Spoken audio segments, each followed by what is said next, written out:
I wanted to talk to you today about your autonomic nervous system again. So we talked about the vagus nerve in a few videos ago, and we talked about how we could balance that restorative part of our body, that big nerve that goes to all of our organs, and its job is to restore and repair.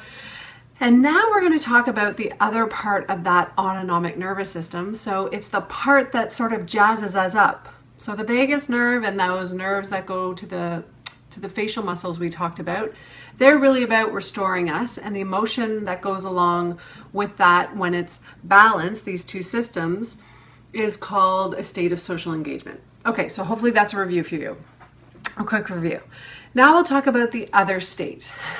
So when the autonomic nervous system is imbalanced, you can have imbalance with the restorative state, or you can have an imbalance with your sympathetic state, which is your feeling a state of it's our fight or flight, so running away from that bear. So again, it's all about the balance of these systems. It doesn't mean really one turns off and one turns on.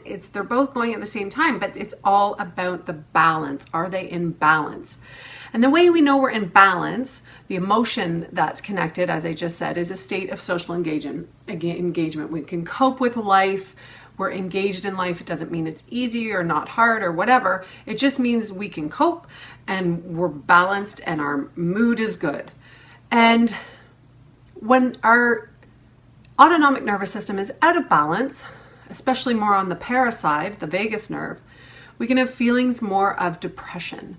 So that goes along with the emotion of fear, according to Stephen Porges' research. I'm not just coming up with this.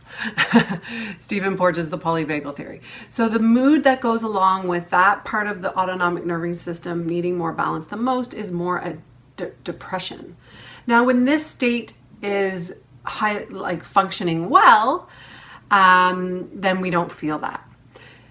Now, we've also got this sympathetic system, which we talked about, the fight or flight, and that when it's with fear, the emotion, and we're out of balance, it goes with feelings of anxiety. And a lot of people have both, right? People who have an out of balance autonomic nervous system will feel feelings of anxiety sometimes, or depression, or maybe even some weird way, both at the same time, all sorts of ways. And it's telling us information that the autonomic nervous system is out of balance.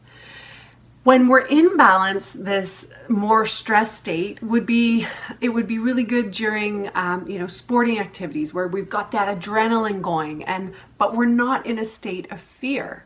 So it's healthy. It's not going to bring an imbalance to the body. Does that make sense? So this stuff's really important because for me, it's the foundation of dis-ease in the body.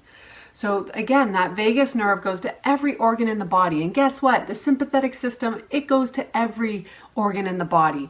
So it's all about a fine balance. And I love Stephen Porges' connected emotion to it.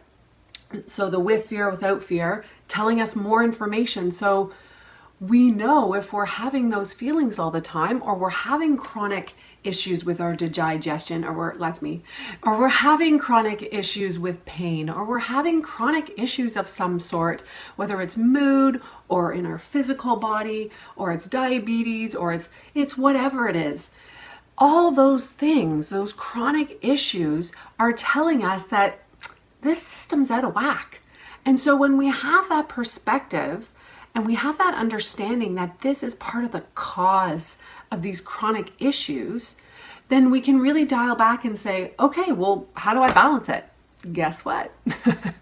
You take a walk in nature, you calm yourself down with different thought patterns, you have a meditation practice, you eat foods that don't inflame you. So again, you're just stressing that system more. It just has to work harder. So if you eating a diet full of more whole foods, then there's not going to be as much work in that department, and your body can work on balancing the ANS more. So Sleep's massive. I think I told this in another video, the top questions I ask my patients. And one of them is if they're sleeping at night, because I know if they're not sleeping at night, I know their autonomic nerve. I'm asking that because I know their ANS, their autonomic nervous system, is out of balance. So sometimes people, I'll ask them their stress level and they say, I don't have any stress, but it's a pattern of being in their body that maybe they don't see themselves as an 8 out of 10 on the stress scale, but maybe they live there and that's their norm. So that's how I sort of I'm trying to figure out how to kind of be in their body to see where we're at and how I know that we're improving. So I know when sleep improves that the ANS is improving. And that can be a real tough one to work on depending on how long people have been having sleep challenges. So yes, the autonomic nervous system, research it, Google it, learn about it, know it, balance it. It's the greatest thing to help you empower yourself, take your power back to you of what can I do to help my body every single day. I can work on cleansing my thoughts through meditation. I can do it through journaling. I can take a walk in nature each day. I can relax my shoulders and breathe into my belly. I can think about my posture. I can orgasms, masturbation, great. When you have an orgasm, that's a phenomenal tool to rebalance the autonomic nervous system. So it's really endless. Reading a book, doing things you love, being with people you love.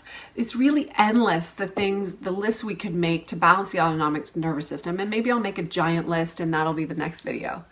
So bring in those tools to your daily life, research this, Google this, understand this autonomic nervous system, become curious about it, learn more, and let me know what you do in your daily life because you're probably doing something to balance your autonomic nervous system.